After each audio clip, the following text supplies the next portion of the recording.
Hello दोस्तों, कैसे हैं आप सभी। आई होप आप सब ठीक हैं। एक बार फिर से आपका स्वागत है हमारे इस चैनल पे। दोस्तों, आज की वीडियो के अंदर हम डिस्कस करने वाले हैं जो यूकेएसएससी असिस्टेंट अकाउंटेंट का पेपर कंडक्ट किया गया था, उसकी जो एक्सपेक्टेड कट ऑफ है उसके बारे में आपके बहुत सारे मैसेजेस आ रहे थे, तो उसी के बारे में हम आज बात करेंगे और देखेंगे कि क्या इसकी एक्सपेक्टेड कट ऑफ हो सकती है और कहाँ तक इसकी कट ऑफ है वो गिर सकती है। अगर आप चैनल पर नए हैं तो चैनल को ज़रूर सब्सक्राइब कर लें, और अगर आपकी कोई क्वेरी है तो वो आप मेरे व्हाट्सएप नंबर पे कर सकते हैं जो आपको नीचे दिया गया नंबर है। चलिए आज की जो वीडियो है उसको स्टार्ट करते हैं। देखिए गाइस, सबसे पहले इसके अंदर जो सोर्सेज लिए हुए हैं, मैंने जो चैनल्स के सोर्स लिए गए हैं अपने चैनल का, और अलग चैनल जो हैं उनके सोर्सेज को इंक्लूड किया है, जिसके अंदर सभी जो स्टूडेंट थे वो यूकेएसएससी असिस्टेंट अकाउंटेंट का एग्ज़ाम दिए वाले हैं, और ये रिस्पांस रिकॉर्ड किया गया है। जो आपके आंसर की आ गई थी उसके बाद का रिस्पांस यहाँ पर रिकॉर्ड किया गया है। साथ ही जो मेरे पर्सनल सोर्सेज थे उनके थ्रू मैंने सभी से बात करी और उस बेसिस पे एक कंक्लूजन निकाल के मैंने ये कट ऑफ को यहाँ पे बनाया गया है। तो आपको इससे अगर आप सहमत नहीं होते हैं तो अपनी राय कमेंट बॉक्स में दे सकते हैं, ठीक है ना। और ज़रूरी नहीं है हर कोई मेरे विचारों से यहाँ पे सहमत हो। देखिए, ये हमारे चैनल का जो ऑफिशियल पोल है उसको मैंने डाला हुआ था, जो आपकी आंसर की निकल के आई थी उसके बाद ये पोल को कंडक्ट किया गया था। इसके अंदर आप देख सकते हैं जो 26% के आसपास लोग हैं वो यहाँ पे सबसे ज़्यादा मेजॉरिटी है उन लोगों की, और वो स्कोर कर रहे हैं 25 से 30 के बीच में। तो ये कहीं ना कहीं बहुत ज़्यादा जो चौंकाने वाली चीज़ है कि सबसे ज़्यादा लोगों के डिसक्वालीफाई मार्क्स यहाँ पे आ रहे हैं। और उसके अलावा 16% के आसपास लोग 30 to 35 वाले भी हैं, और जो बेसिकली क्वालिफाई कर रहे हैं आपके वो हैं आपके ये वाले, ठीक है ना। 11 और 9% के बेसिकली सबसे ज़्यादा हैं, तो 20% और हम कह सकते हैं कि 25 के आसपास % लोग जो हैं वो यहाँ पे क्वालिफाई कर रहे हैं एग्ज़ाम को। अब इसमें अभी फैक्टर बात करेंगे कि क्या इसका फैक्टर रहा आपके नंबर कमाने का, इस पर भी बात करेंगे। बट उससे पहले एक चीज़ आपको समझनी पड़ेगी। डायरेक्टली अगर आप चाह रहे हैं कि मैं इसकी मेरिट को 25 से 30 के बीच में बता दूं, क्योंकि आप देख पा रहे हैं मेजॉरिटी ऑफ स्टूडेंट ने इतने स्कोर किए हैं, तो आपका ओपिनियन बहुत गलत है। क्योंकि इसके केस में होता क्या है, देखिए मैं एक रॉ डेटा ले रहा हूँ, ठीक है ना, एक्यूरेट डेटा नहीं ले रहा हूँ।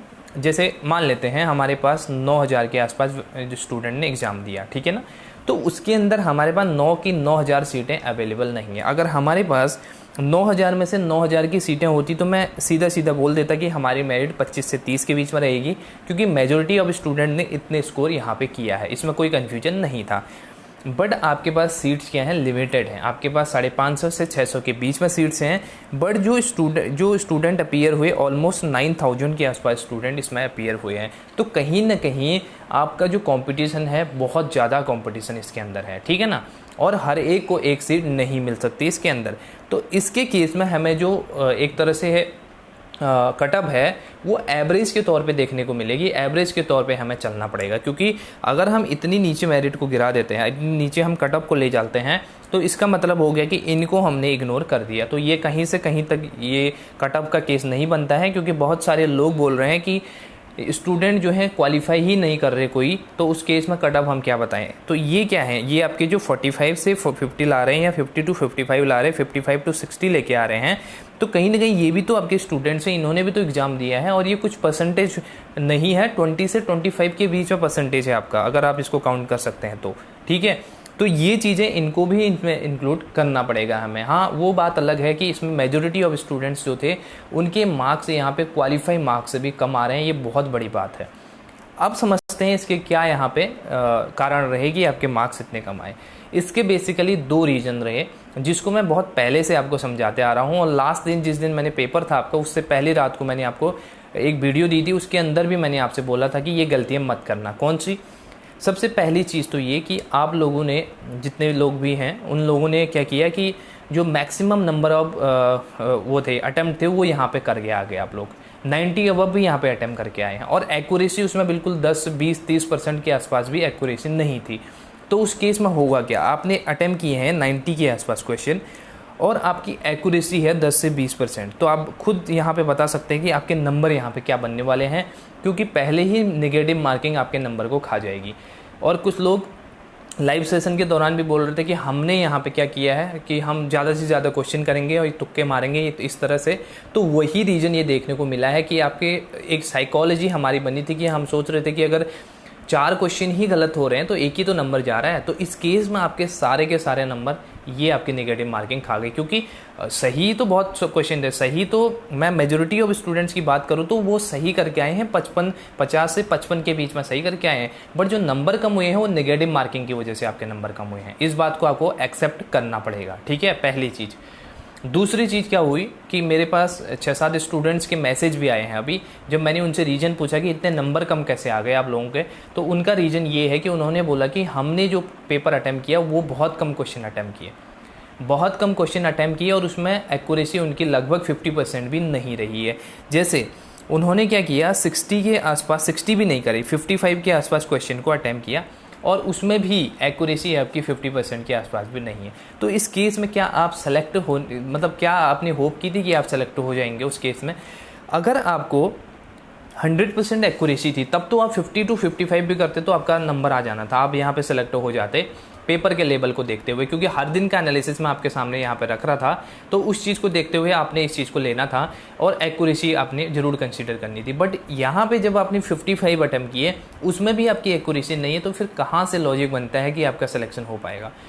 और लोगों ने यही बोला कि 50 to 55 हम करके आए हैं और उसमें भी सारे क्वेश्चन गलत हो गए, तो हम 20 से 30 के बीच में नंबर में पहुँच गए। तो ये तो होना ही है। अगर आपको एक्यूरेसी नहीं थी तो कम से कम 70 के आसपास आपको अटेम्प्ट करने थे, और 70 में से अगर माइनस जाते, अगर आपके तुक्के सही भी नहीं बैठते, तब भी आपके माइनस होते होते 50 के अराउंड या 48 के अराउंड या क्वालिफाइंग तक तो आप पहुंच जाते।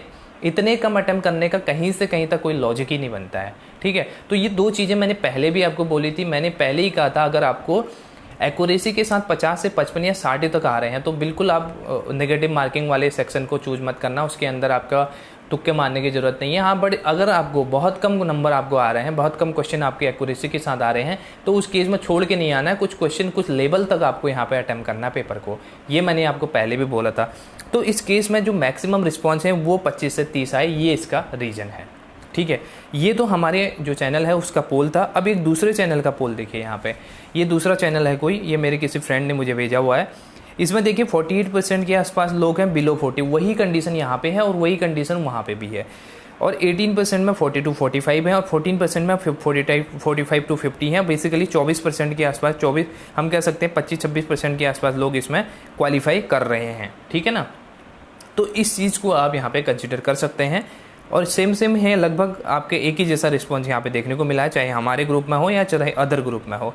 तो इस चीज़ को, इन सारी जो चीज़ें हैं उनको कंक्लूड करने के बाद मैंने एक ओपिनियन निकाला है। ओपिनियन ये है कि आपकी जनरल मेल की जो मेरिट कटअप जा सकती है वो आपकी 46 से 50 के बीच में रह सकती है। और इस चीज़ को एक्सप्लेन करने से पहले आपको कटअप को समझना पड़ेगा। कटअप का मतलब है मिनिमम मार्क्स, ठीक है ना, मेरिट के अंदर मिनिमम मार्क्स रिक्वायर्ड सिलेक्शन के लिए, ठीक है। तो इस चीज़ को कटअप बोला जाता है, इस चीज़ को कंफ्यूज ना करें। और इससे कम में होगा तो आप डिस्क्वालीफाई हो जाएंगे, मेरिट से मतलब आपके लिस्ट में नाम नहीं होगा, तो इसको कटअप बोलते हैं। हाईएस्ट हमारी कितनी भी आए, हाईएस्ट के तो होंगे ही ना, हाईएस्ट के अंदर तो बंदे होंगे ही, कुछ ना कुछ 2%, 1%, 4% कुछ तो होंगे, बट जो मिनिमम की है उसकी हम यहाँ पे बात कर रहे हैं। तो 46 to 50 के बीच में ये रह सकती है जनरल के लिए, क्योंकि इसके जो फैक्टर हैं वो हम पहले देख चुके हैं। जनरल EWS की बात करें तो 2 से 3% का वेरिएशन आपको देखने को मिल सकता है, और हर जगह देखने को भी मिलता है ज़्यादातर जनरल के केस में। OBC और EWS की केस में अगर हम बात करें तो बराबर लगभग मेरिट रहती है, कुछ पॉइंट्स में या कुछ 1% का वेरिएशन आपको देखने को मिलेगा इन दोनों के बीच में, बट ज़्यादातर केसों में इसका जो वेरिएशन है वो ज़्यादा नहीं होता है। तो मैं इसका मेरिट भी उसके बराबर लेके चलता हूँ। SC/ST का आपका 37 से 39 के बीच में रह सकता है, क्योंकि आपके 35 यहाँ पे क्वालिफाइंग मार्क्स, तो कहीं ना कहीं आपके जो जनरल की जो हमने कैटेगरी वाइज यहाँ पे डिवाइड नहीं किया गया है, तो उसके अंदर आपके SC/ST वाले भी हो सकते हैं। इस चीज़ को हम मान के ये मैंने यहाँ पे डेटा डाला हुआ है। और वुमेन की बात करें जनरल में तो 45 to 46 के बीच में यहाँ पर रह सकती है, 47 तक भी ये जा सकती है, क्योंकि जनरल वुमेन है उनकी थोड़ी सी मार्क्स जनरल कैटेगरी से कम यहाँ पे जाती है। इस चीज़ को आपको ध्यान में रखना है। तो दोस्तों ये थे हमारे कुछ डेटा जो आपकी कटअप से रिलेटेड थे। अब आप दोबारा वही चीज़ बोलेंगे कि अगर आप मैक्सिमम ऑफ स्टूडेंट ने इस चीज़ को कंसिडर किया है तो आपने मेरिट कैसे बना दी। तो उसका रीज़न यही है, अगर आप यहाँ से यहाँ देखेंगे, देखिए जो क्वालिफाइंग वाले बंदे हैं इसके अंदर भी 45 है। बेसिकली इसके अंदर भी आपके बहुत सारे बंदे होंगे जो क्वालिफाई कर रहे हैं, जो 16% के अंदर हैं, क्योंकि 45 तक की लिमिट दी है। और 45 से 50 के बीच में 20% तो यही है, ठीक है ना, 20% के आसपास तो ये लोग भी हैं। और उसके अलावा 3% ये हो गए और 5%, यानी कि कुल मिलाकर 25% तो इसके अंदर भी जो हमने पोल डाला था उसके अंदर भी क्वालिफाई कर रहे हैं। ठीक, क्वालिफाई की हम बात कर रहे हैं 25% लोग। अब दूसरे पोल की बात करते हैं।